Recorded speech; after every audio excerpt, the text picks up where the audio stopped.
All right, let's check out the masks panel inside of CS4, and you're going to find it's right next to the adjustments panel above the layers palette. If you've lost it or closed it or changed your workspace, you can always go up to the window menu and just go down to masks and you'll see it right there. Now, what the masks panel does is it's a way of giving you some tools to work on your mask. So you first need a mask in order to use it, and it gives you tools to do things to those masks without having to take your brush and go into the detailed levels of the mask and really to know the tricks of the trade to get in there and work on your mask. It's a way of doing some very common tasks without requiring a whole lot of work. Now, in this example here, what we're going to do is I'm going to select the ladybug and the flower that she's on, and I'm going to put this over a black background. So the first thing I would do is we need to make a selection. So I'm going to take my quick selection tool, which was new inside of CS3. All right, and it works just like a brush. Just click and just drag. If it selects too much like it did up here, just hold down your Option key on Mac or Alt key on PC and click and drag there. And then let's do the same thing toward the bottom. You can see it's a really neat tool. It just makes the process of selecting much quicker, hence the name Quick Selection Tool. All right, so what we have now is a selection around this. What I'm going to do is add a mask to it. And I could always do this in my layers palette, but now with the masks palette, all you got to do is go up to the top and click on that little icon up there. Let me zoom in for you, make it a little bit easier to see. You can see it's the one to the left-hand side here. It says Add a Pixel Mask. All right, so if I click on that icon, it's going to add a mask to the layer. Now the problem is I want to put this over a black background, and we only had one background layer, and it right now it's showing us transparency underneath because we only had that one layer. So what we're going to do here is make a black background. I got a little keyboard shortcut for you here. This isn't new in CS4, but it's just a neat shortcut.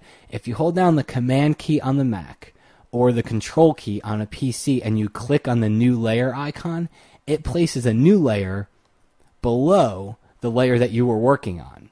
All right, it just saves a step. You know, normally you'd click on the new layer icon and then you'd have to drag it below. This just saves a step and it just puts it right below.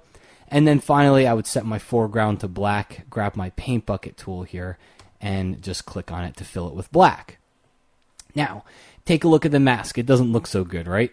See how it's all kinds of jaggy and everything? Well, that's where we can come into this masks panel, and we can start to refine this mask, and we can start to do it in ways that we really never had available to us so quickly and so easily inside, other versions of Photoshop. So in order to work on the mask, you've got to first come over to your layers palette and you've got to click on it.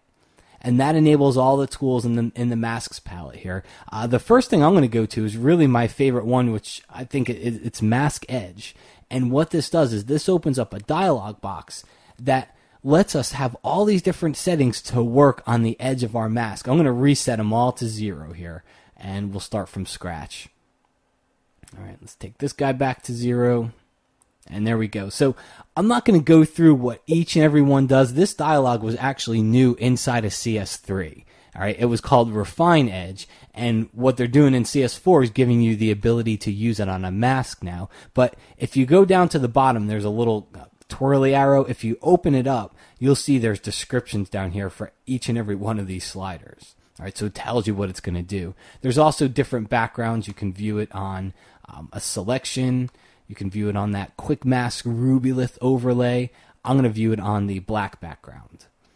Okay, here. So the first thing we need to do is radius. How much of the edge do we want to work with? How far away from the original selection do we want our changes in this dialog to take place? I'm going to go with nothing really more than 2 to 3 pixels here. So we're going to keep it right up around 2.5. Contrast isn't something we really need to do. We don't have soft edges here. In fact, our problem is the opposite. We have hard edges, and contrast would work good at fixing soft edges. We have harder edges, which we want to smooth. So this smooth setting, especially, take a look along here. See those kind of jaggy edges? When we start to increase the smooth setting, you're going to see it gets a lot better. Okay, so just take a look at the preview before and then after. That's just with a couple of settings. Feather is going to make the edges of your selection softer. Okay, we don't really want to do that yet because I still want to keep working on the edge here. I'm going to contract it a little bit by moving this to the left, not much more than 6 or 7, and that just brings the selection edge, it brings where I made it originally, it brings it inward just a little bit so I don't have any of the background poking through, and you'd probably notice it right around the ladybug here. All right, so let's take a look at our preview again.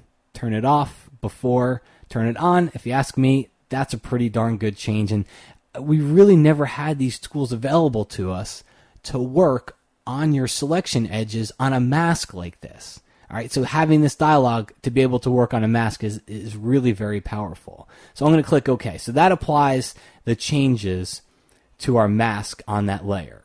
Now we can come back over here to the masks palette, and there's a couple other settings here. Feather, we had that feather in the mask edge dialog box, but what it does is it softens it.